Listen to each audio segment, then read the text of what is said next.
So if you've got to this point in your skill tree where you're leveling up your bosses and you've got 4 points and you've slotted them in here, and then you're wondering, how do I get my next 2 points? Well, this is how you get your next 2 points. So you get to that point, you've got to make sure you've taken +1 to boss difficulty twice, right? So you've got +2 to boss difficulty essentially, and then you need to play a tier 81 map. But how do you play a tier 81 map? Well, the easiest way, there is 2 ways. You can get a T16 map, which would be level 80, and then you get a +1 on that, which would make it level 81, and that's what you need, level 81. Or the easier way to do it is, if you look on the map, and you look for a map that's got irradiation on it, but also in the description, so there it says +1 to monster level of area. That is not referring to the irradiation. That's a separate perk. So like if I look at this one, it hasn't got it. It hasn't got the bit that says +1 at the bottom, but it is irradiated. So what this means is I'm going to be running a T15 map, which is level 79. So these are level 79 maps, T15s, with a +1 from irradiated. So that's going to bring it up to +80. And then +1 to monster level of area, which is going to bring it up to level 81. And that's how you get the next 2 points in your boss skill tree. So to run this map, because this is a corrupted nexus, I can't run a normal map. It won't let me. If I go to traverse it, it says it's got to have 4 explicit mods. So I've got one here prepared, and I've picked one specifically, so it's got 4 mods on it. 2 prefixes, 2 suffixes, and the suffixes are not bad at all. Players gain 50% reduced flask charges, not a problem for me, and area has patches of shot ground. That's not a problem for me either. So I'm going to run this map and it's going to be pretty safe. So we're going to go through this, and then at the end of it, once I've killed the boss, I should get my skill book that gives me another 2 skill points in my boss tree. Got to be careful not to die because it's only got 4 mods on it. I didn't go for 6 because I don't want to risk it. I've got 3 lives here essentially, so we should be all right. We should get through this. I've got a pretty strong minion build now, so I've got my laser minions ready to go. I've made them considerably stronger by equipping this item, which is a Sun Splitter Array Buckler. So if you are playing laser minions, you really need to get one of these, specifically with +3 to level of all lightning skills. None of the other stats really matter. This one's got kind of the perfect mods for me, so I wanted +3 to maximum fire resistance and +1 to cold resistance for reasons I won't go into, but for me this is the best possible setup. The corruption on it, 25 life gain when you block, is kind of like, you know, who cares? And the evasion rating is irrelevant, so don't worry about the evasion rating. Just get one that's got a good, if it's corrupted, get one that's got a good modifier on it, better than 25 life gained when you block. These are dropped in price now. You can pick them up for about 2 divine. They were previously 3 divine. I haven't checked today. They might be 1 divine even. So anyway, let's crack on with this. So this map has got an expedition and a boss. I'm going to do the expedition last because I don't want to risk dying. They can be a bit tricky, to be honest, sometimes. As it's a corrupted map, it's going to have a lot of corruption monsters spawning as we go. That's not a problem, just more XP and loot. So I'm pretty strong at the moment. You need to, if you're going with a minion build and you're building laser minions, you want to get them to the point really where they're pretty much one-shotting the normals and almost one-shotting the magic mobs. And then you can farm fairly quickly, get around the map fairly quickly. I'm going to use this sigil as often as possible for 2 reasons. 1, because it makes my minions more powerful, and 2, because you can teleport them around. And it actually, I'm not sure if it's even supposed to do this, but when you teleport them to your sigil, they come back with full life and max. So I'll show you now. They'll come back with full life and energy shield. So I need them to get a bit beat up and then I'll do it. So like, yeah, you see they've lost a bit of health there, but then when I spawn them back in, they're back to full health and full energy shield. So it can actually help if you're in a situation where they look like they're about to die and you don't want them to die, then you can do that, sigil, bring them back, and it will save them and possibly yourself from dying. There is a very specific setup for this. I'll show you in a second. I don't want to bring the menu up just now, just in case this lot don't kill everything. God, there's a lot of corrupted minions spawning. Right, so if I go to my items, I've got my chiming staff on my secondary weapon. And this is very important. So all of my minions and everything you'll see here are set up just to spawn on weapon set 1. So all my minions, weapon set 1. Then on conductivity, weapon set 1 only. It must not be set to weapon set 2. Now what this will do is, because your sigil's in your weapon slot 2, when you use your sigil, so you put the mark down, all your minions will disappear because they're in weapon slot 1, but then when you use conductivity, it will immediately bring them all back fully healed with energy shield.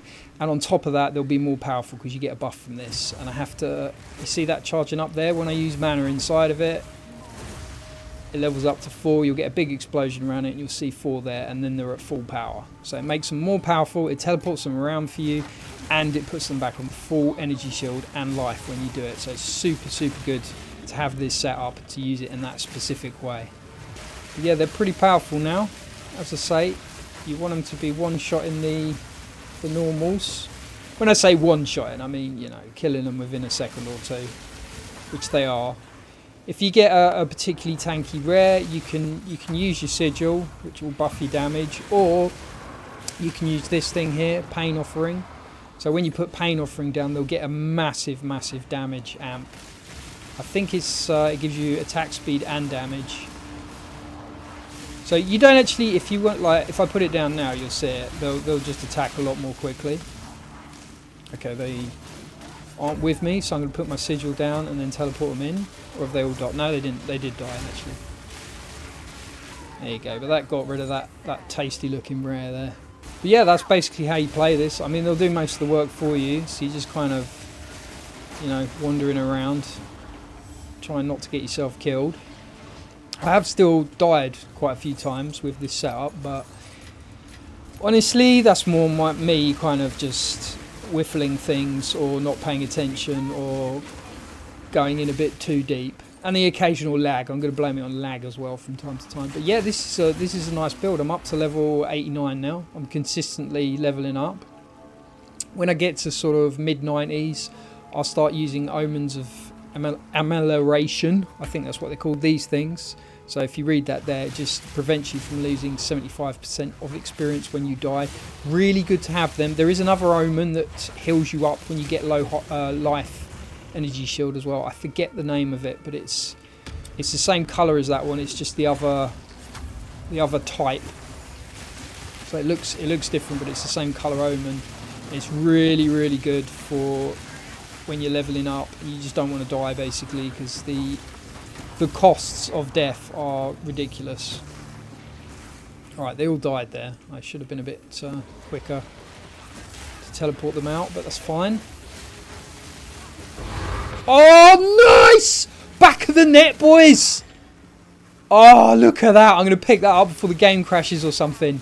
That is so nice. Do you know the mad thing, though? The mad thing. So I've just got a perfect Jeweler's Orb, which will give me a fifth slot. I haven't got any greater Jeweler's Orbs. None. So I can't even use it. But that is absolutely huge. That is absolutely huge. That's one of the best things I could have possibly got. When I do get a greater Jeweler's Orb now, that is going to massively, massively increase my damage. Because I mean, these minions at the moment, they're like I say, they're running on 3 perks when they could be running on 5. Oh, that is huge. I'm so happy about that. I'm so happy.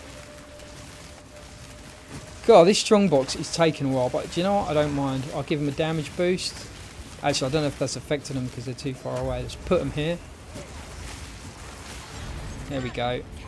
Oh, that is so nice. That's made my day. Right, I'm not going to do the boss yet. I'm going to clear the rest of the rares in the map. Actually, are there any rares left?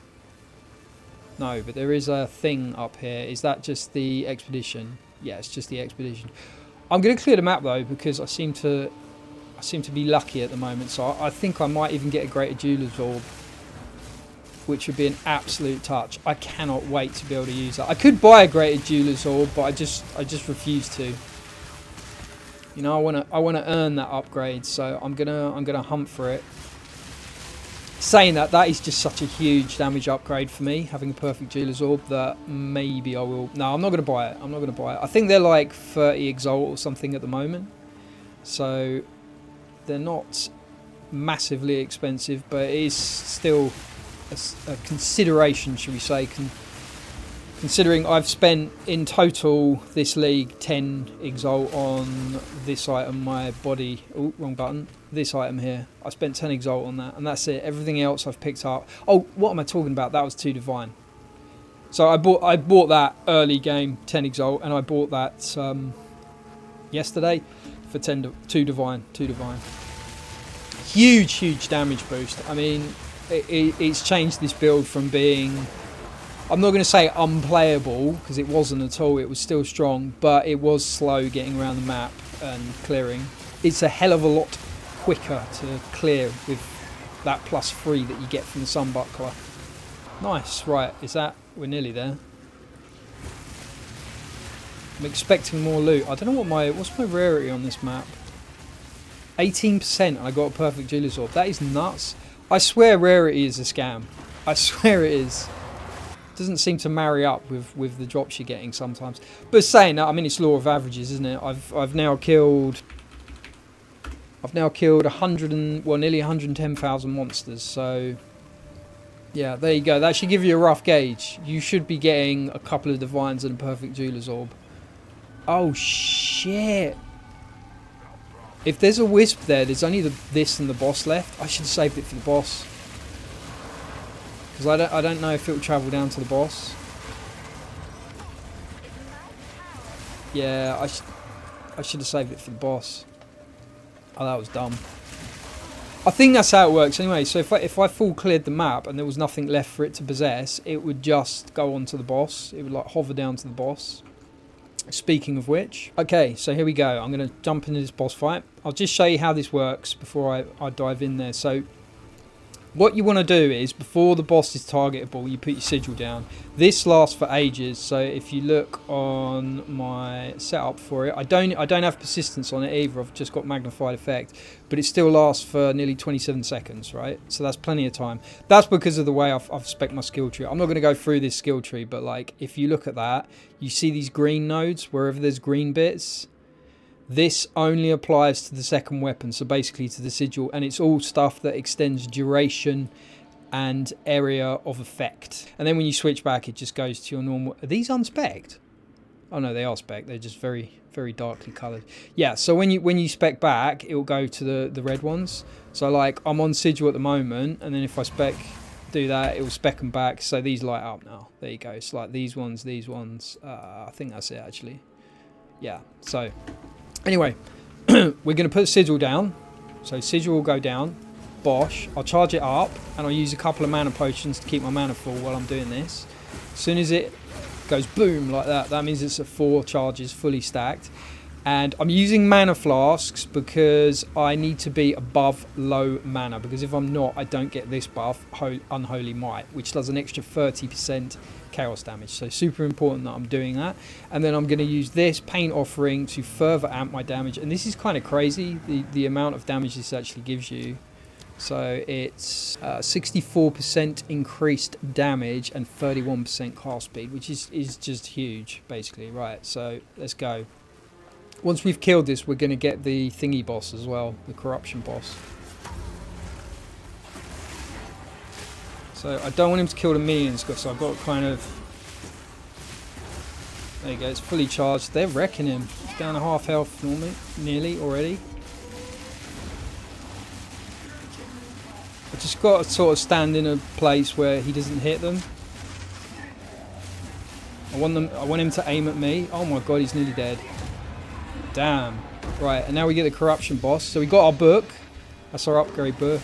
And here's the corruption boss. Oh, I thought he one-shot him then. This is much easier, this boss. The corruption guy. Kill him pretty quickly. Nice. Okay, so that was a T8, well, level 81 map with a +2 to levels boss. Oh, I got that as well. Oh yeah, because what are these? I don't know what those are. Oh, sweet. That is so sweet. Amazing drops. Absolutely amazing drops on this map. So that went incredibly well. Let's have a quick chat with Doriani. Nice. Okay, so we've got the boss skill tree book and we've got the Atlas skill tree points as well. So that's great. So right click on these, and then when you go to your skill tree, you can put 2 points here and 2 points into here. Not really sure what I'm doing in my skill tree yet. I'm going to have a little think about this. I'll probably take these actually to buff the wavestones. Tempted to take the precursor one's pretty good as well actually, considering how good precursors are. And yeah, I'll take that because chance to double the effects of precursors is really good. So that can give me like quite a big buff. And then on the boss, I think the best route to take, well, I mean, pick whatever you prefer. So Essence, Shrine, Asmeri Spirit, or Strongbox. I'm actually thinking I would go Essence normally, but I actually think Strongbox could be quite a good one to go with, because when you get those Ventus Strongboxes, so if you marry that up with this here, so you come down this route, you take the Strongbox route, and then you pick that, research a Strongbox one, that would mean every time you do a boss map, and I play a lot of boss maps, so I enjoy the boss fights, so I'm always using boss precursor tablets. That would basically mean that you're going to get a lot of opportunities to get Ventus Strongboxes, which are great. So there we go. Anyway, that went surprisingly well. Probably one of the best map runs I've actually ever had. So I hope you enjoyed that, guys, and I hope you learned something. GG, well played, and take care of yourselves.